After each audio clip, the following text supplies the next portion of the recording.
Euh, Bonjour mes chers étudiants. Aujourd'hui, on va voir une petite introduction sur le langage Java. Comme vous savez, le langage Java, c'est parmi les langages de programmation, bien sûr orienté objet, comme les autres langages de programmation. Donc, il existe sur le marché une centaine de langages de programmation. Même, on peut dire des milliers de langages de programmation. Parfois, on trouve sur l'Internet des statistiques euh, qui parlent d'un certain nombre, plus que 4000, parfois 700 comme Wikipédia, c'est juste 700 qui compte. Euh, Parfois, dans d'autres sites, on trouve au-delà de 7000 langage de programmation. C'est tout à fait naturel parce qu'il y en a des langages qui ne sont plus, c'est en expérimentation dans les labos, parfois des langages qui sont fermés, c'est-à-dire spécifiques à une société déterminée, parfois des langages spécifiques à une machine déterminée, etc., etc. Donc, mais le plus populaire, le plus connu, le public, je dirais, c'est à peu près 7000 à 9000, pardon, 700 à 900 langages de programmation. Euh, Bien sûr, euh, quel est le plus intéressant? La réponse à cette question, c'est lié à votre besoin. Est-ce que vous voulez développer une application industrielle, ou bien mathématique, ou bien économique, biologique, etc., etc. Donc, le choix d'un langage de programmation dépend de votre activité, pour quel domaine vous voulez développer. Juste des statistiques modernes de 2025, c'est que toujours on trouve en premier lieu Python parce que c'est populaire, c'est demandé. Et on sait bien, il est simple. Et c'est la raison pour laquelle il est utilisé par tout le monde, utilisé par les biologistes, les économistes, les informaticiens, les mathématiciens, etc., etc. Par contre, Java, c'est limité, ou bien d'autres langages de programmation sont limités aux informaticiens. C'est la raison pour laquelle c'est naturel d'avoir Python comme le langage le plus demandé, suivi bien sûr de C++, parce que c'est égal presque Java, et comment on dirait, c'est native, c'est que il ne consomme pas beaucoup de ressources, mais Java aussi très puissant, supporte l'orienté objet. C'est la raison pour laquelle il se place en troisième position actuellement. Donc, Java est très intéressant de point de vue les caractéristiques, on va les découvrir tout de suite. Avant de voir ces caractéristiques, j'aimerais bien vous donner rapidement le programme de DUT. Alors ça, c'est le programme de DUT, Bac+2, DUT, ou bien technicien supérieur, ou bien un diplôme similaire. Donc, ce que je vous propose pour vous, c'est-à-dire pour avoir les bases de Java, vous devez suivre le programme suivant. La partie 1, le langage Java. On va tout de suite, bien sûr, développer chaque partie. Le langage Java, c'est-à-dire purement cette partie, si vous voulez, sans orienté objet, sans graphique, linéaire, c'est comme ce que vous avez fait ce que vous avez vu en langage C. On va la répéter dans cette partie 1. La partie 2 sera consacrée à l'orienté objet, c'est-à-dire les concepts liés à l'orienté objet avec Java. La partie 3, les exceptions, les entrées-sorties, les trades. La partie 4, connexion aux bases de données. Et la partie 5, les interfaces graphiques. Donc, un peu de détails. La partie 1, où on va voir les plateformes de Java, quelle plateforme choisir, quelle, si vous voulez, version choisir pour développer avec Java. Le chapitre suivant, les variables et opérateurs. Le chapitre 3, structure conditionnelle et itérative. Le chapitre suivant, les méthodes et les fonctions. Et le chapitre suivant, les tableaux. Et on termine avec les chaînes de caractères. Donc, c'est presque ce que vous avez fait avec C. On va les répéter avec Java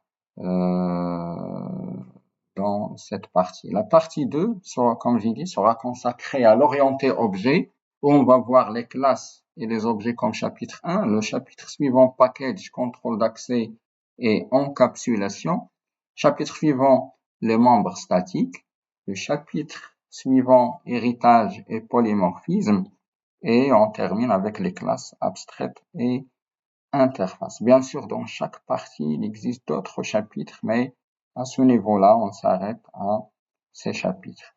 La partie 3, c'est importante. Là, on va voir la gestion des erreurs, ce qu'on appelle les exceptions. On va parler aussi des entrées et sorties, comment votre application peut communiquer avec l'environnement interne et l'environnement externe. Et on termine avec le multitâche parce que c'est intéressant de voir le multitâche. Pourquoi? Parce qu'on ne peut pas résoudre certains problèmes sans avoir les concepts de multitâche. La partie 4 est incontournable où on va voir la connexion avec la base de données ou bien les bases de données. Comme ça, vos données seront traitées, manipulées avec votre application et par conséquent, elles seront enregistrées tranquillement dans un endroit sécurisé tel que les bases de données. La partie 5, aussi bien importante, c'est les interfaces graphiques, le GUI, Graphic User Interface. Donc, on développe une interface de communication avec notre application via cette interface que l'utilisateur peut lancer, exécuter, avoir les résultats, etc., etc. Avant de voir les plateformes de Java, donc je saute directement vers les principales caractéristiques de Java. C'est tout simplement Java est orienté objet, donc ça c'est important lorsqu'on dit orienté objet. Donc on va bénéficier de cette méthodologie de développement, de cette philosophie de développement, surtout les avantages de l'orienté objet. Je vais juste vous donner un avantage qui est très intéressant, c'est la réutilisabilité. C'est qu'on peut réutiliser ce qu'on a déjà développé, tout simplement les classes.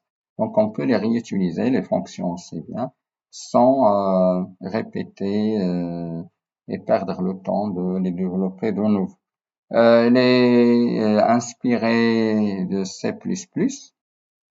Il est basé sur C++ d'ailleurs, Java. La sécurité intégrée, ça c'est très intéressant parce que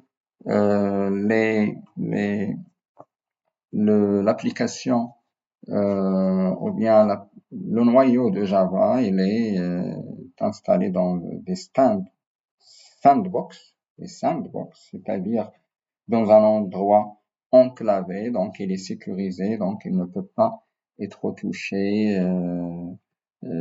comme votre système d'exploitation par exemple. Donc pour Java, il est enclavé, il est sécurisé à l'intérieur de votre machine.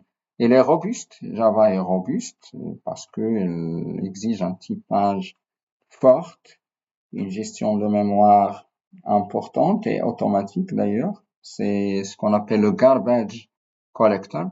C'est qu'il permet de gérer la mémoire efficacement sans avoir des résidus, c'est-à-dire des objets qui ne sont plus utilisés seront tout simplement supprimés automatiquement. Une autre caractéristique très intéressante, c'est la richesse des librairies. Comme vous savez, notre environnement se développe rapidement. Le développement technologique, on trouve l'IoT, on trouve le blockchain, on trouve les cloud computing, on trouve les voitures intelligentes, etc., etc. Et par conséquent, on aura besoin de développer des applications pour cet environnement. Alors, rien à craindre avec Java. Ce dernier fournit des librairies et s'adapte. Donc, il s'adapte rapidement à ce développement technologique. Donc, si on aura besoin, par exemple, d'une librairie qui concerne la connexion avec les smartphones de cinquième génération, on va la trouver sûrement. Alors, si on voudrait connecter les IoT, on va la trouver sûrement, etc., etc. Donc ça, cette richesse des librairies nous permet d'adapter notre application facilement à notre environnement.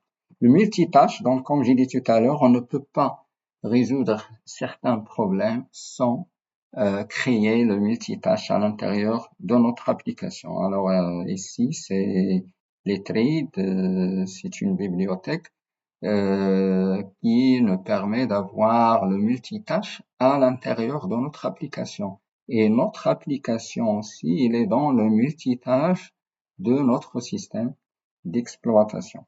Donc, une autre caractéristique, c'est la bonne intégration des communications réseau. Donc, votre application, il peut communiquer avec l'extérieur via les sockets bas niveau, via les RMI haut niveau.